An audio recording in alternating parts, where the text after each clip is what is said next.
There's this constant sentiment that this Bulls team, after all of the offseason moves that they made, is going to be bad. And I think bad would be an understatement. Really, the media, not just the media, but NBA fans in general, if you take a peek at NBA Twitter, but this sentiment that the Bulls defense is going to be trash, lousy, abysmal, whatever adjective you want to use. But the belief is, although yes, the Bulls have improved their roster and they will be a strong team offensively, but they're going to suck on defense, and it's why most national media outlets have the Bulls anywhere from 8th to 11th in the East, which is ridiculous in and of itself, but we'll save that for another day.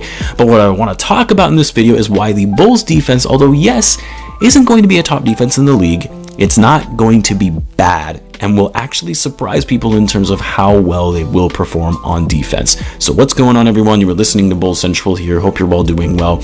Really quick, guys, I've been getting a lot of feedback on the new music that I added, and I was already kind of hesitant to add it anyway. And I think even for myself, I'm still not 100% sold on it. It does seem a little bit odd because I've been using the same music ever since starting the channel. So based on your guys' feedback, I am going to switch it up a bit, depending on whether the video is more of an analytical video versus maybe more of a hype video. So just be aware of that. That's why I've gone back to the old music, and I will switch it up from time to time.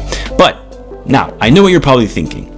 Dude, why are we even entertaining the national sports media? We already know their credibility has slowly gone down the hill over the years. Who cares what they say about the Bulls defense? Well, it's not just the national media who have been making these claims, but also a lot of fans and even Bulls fans who have been making these claims as well. And after doing a little bit of research into the Bulls defense further, there were some surprising things that I found I feel a lot of people are overlooking, and if they understood what I'm about to share, they would see things differently, and we could maybe, just maybe, put this ridiculous notion that the Bulls will be horrible on defense, one of the worst in the league, putting that to bed. Now, it's important to note that last season, the Bulls were not a good defensive team.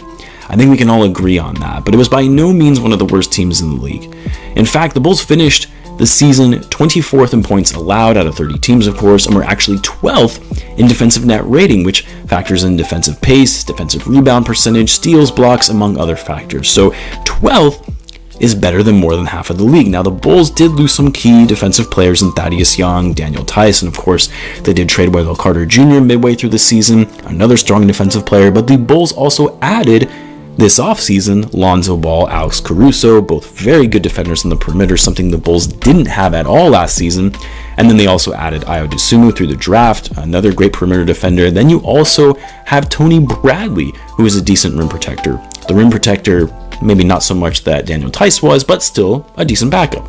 The Bulls also, despite losing Wendell at the trade deadline, they also added Troy Brown Jr., who is a solid defensive player. So, given the subtractions, but also the additions to the roster, let's take a look at some of the numbers of the key defensive additions that you may not have been aware of before. Let's start with Alex Caruso. Now, I'm sure some people are aware of this because it was talked about when the Bulls signed Caruso as a free agent, but Caruso was one of the few reserves in the league last year that received multiple votes for an all-defensive team, on the all-defensive second team, that is.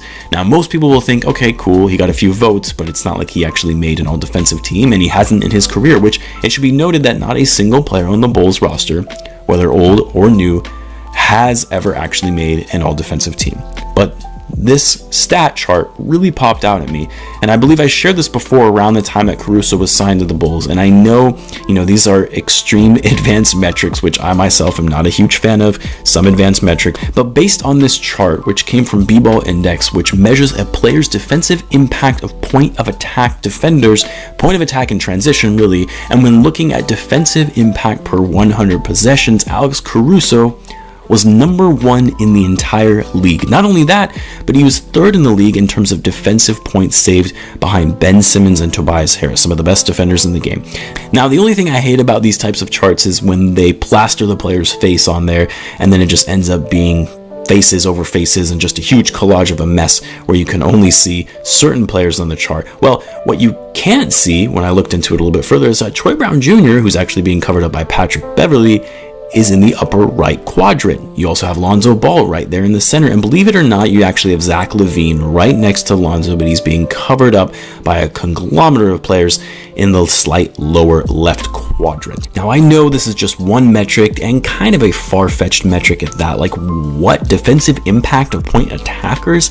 Well, aside from that, Alex Caruso was 26th in the league in overall defensive net rating, which measures the rate of steals, blocks, defensive rebounds, initiating opponent turnovers. Caruso finished 26th, ahead of guys like Clint Capella, Giannis, Miles Turner, JaVale McGee, all very well-known defensive players. Caruso was top 35 in the league in terms of steals per 100 possessions, top 40 in steals per 48 minutes. He's one of the top 15 players in the league in terms of forcing turnovers against their opponent. And above all, which you guys know I value most, the thing that doesn't show up in the stat sheet is his hustle, his grit on the defensive end, fighting for those loose balls. That, to me, is more valuable than all these advanced metrics, because I've seen Caruso play, and he's the type of player this Bulls team needs in terms of energizing the rest of the team to show that hustle and effort on the defensive end for every possession. Now, I talked about this briefly in my last video when discussing the Lauri Markkanen situation, but when you actually look at the Bulls' second unit, it is pretty stacked in terms of their defensive strength,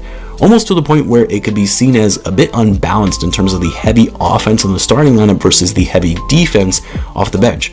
You've got Caruso, who we just talked about, and what he brings on defense. You've got him coming off the bench either at the point or at the two. You've got Coby White, who isn't really a good defender, but a great scoring piece. You have Ayo Dosunmu, who is a great defender, or at least he was in college, and on top of that was a great defender, one of the top defenders in summer league play. Now, we still don't know how much run he's actually going to get in the rotation because he's going to be competing for minutes against Caruso and Coby White. But then you also have Troy Brown Jr. and even potentially Javonte Green, who, by the way, another not so talked about defender and hustle player. For Troy Brown Jr. is also another guy who consistently finished top 50 in the league in the aforementioned statistical categories that I brought up for Caruso, despite not getting as many minutes as some of the top defenders in the league. Troy Brown Jr. is a great defender on the wing. We didn't get to see it much last season on the Bulls since he was injured for most of the year towards the end of the season post-trade deadline, but we saw it when he was on the Wizards, especially in the bubble last postseason.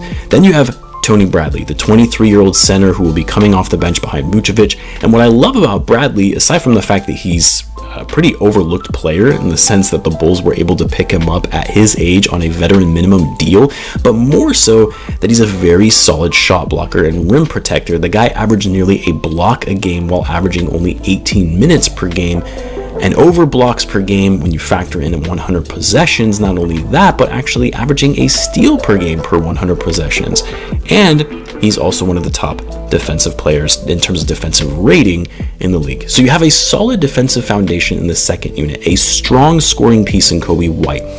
Then when you look at the starting lineup, obviously you have the big three guys in LaVine, DeRozan, and Vucevic, who are elite level scorers, but they're not as strong, I should say, on the defensive end. However, where the Bulls did improve as it relates to their defense, despite the unpopular belief from most, because they're solely focused on the big three and their lack of defense, is the addition of Lonzo Ball and what he brings in terms of his perimeter defense, which was non-existent last season when LaVine and Coby were leading the backcourt, or even LaVine and Sato for that short period of time when Sato was starting. I'm not going to say that Lonzo is an elite defender. Maybe he'll get there one day, but one thing that he is incredibly gifted at is guarding the perimeter and then creating turnovers and quickly moving in transition on offense, whether that can be scoring on the break himself or facilitating the offense in transition. And that kind of skill cannot be understated when you talk about defense, because it's not just simply defense alone. It's defense that can instantly lead to offense in transition, and from a player that is great with playmaking in transition is a hard thing to quantify in a stat sheet. Not only that, but are we really going to forget about Patrick Williams? I mean, last year as a rookie, he was tasked with guarding the opposing team's best player on most nights. He had to guard guys like Giannis, LeBron, and Kawhi all in his first 30 days of his NBA career, and he held his own for going up against the best players in the league. Now, we're all hoping anyway that Patrick will take an even further leap this year going into his sophomore season. He did just turn 20 years old. Happy birthday, Patrick. And based on what we saw in Summer League, that build, that frame, that size, and his ability to not only defend but move up and down the court quickly with his ball handling skills and slashing to the basket, as well as his mid-range jumper, that is something to be excited about if you're a Bulls fan. So quite frankly, I don't understand why so many people are harping on the Bulls defense.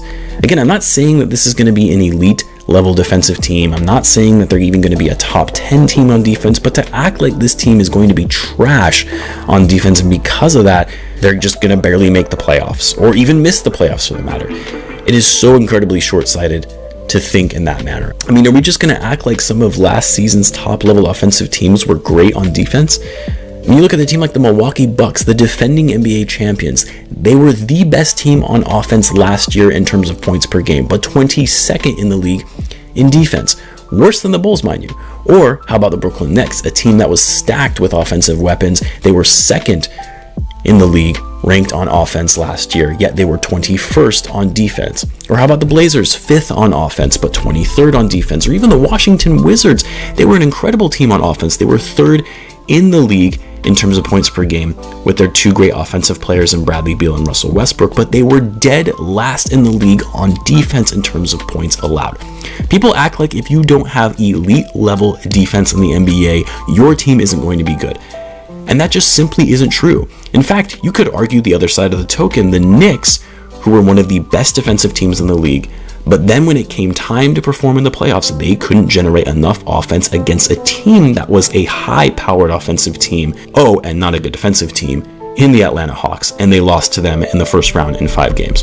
Don't get me wrong, defense is important, it's very important, and I've been griping on the Bulls and their defense for years now, but if you look at this roster and see the balance between strong offensive players in LaVine, Vucevic, and DeRozan, mixed with great defenders in Lonzo Ball and Patrick Williams in the starting lineup, and a deep bench of defenders in Caruso, Ayo, Troy Brown, Jamonte Green, and Tony Bradley, that is not a team that is going to be horrible on defense.